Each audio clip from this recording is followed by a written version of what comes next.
কেমন আছো সকলে? আশা করছি সকলে খুব খুব ভালো আছো। আমি মোটামুটি ভালো আছি। তো আজ করেছি দেখো খিচুড়ি। আজকে খিচুড়ি করেছি আর আলু ভাজা, সাথে নিয়েছি চানাচুর অল্প আর লেবু, কাঁচা লঙ্কা। তো আমার এগুলো ভীষণ ভালো লাগে আজকে। আর এর সাথে আমি কাঁচা পেঁয়াজও নেই, কিন্তু আজ মঙ্গলবার যেহেতু এগুলো নেব না। তো কার কার খিচুড়ি প্রিয় একটু জানিও। আমার তো ভীষণ ভীষণ প্রিয়। খিচুড়ি হলে আমার আর কোনো কিছুই লাগবে না, ভাজা ছাড়াই খেতে পারি আমি এরকম। তো কার কার প্রিয় একটু জানিও। আর আজ কে কী খেয়েছো বলো। আমি তো মানে খিচুড়িটা সবসময়, অনেক ছেলেরা মানে খিচুড়ি খেতে চায় না, তো আমার হাজব্যান্ড যেহেতু খিচুড়ি খেতে চায় না, আমি আমার একার জন্যই খিচুড়িটা করেছি।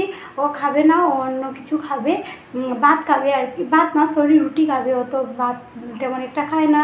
তো আমি আমার জন্য খিচুড়ি করেছি। দেখো খিচুড়ির কালারটা কেমন হয়েছে।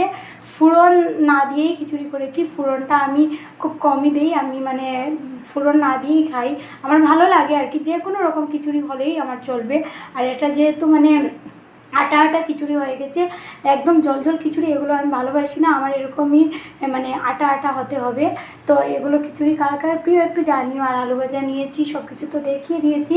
আজকের ভিডিওটা এতটুকুই। সকলে খুব খুব ভালো থেকো। এখানেই বিদায় নিচ্ছি, টাটা।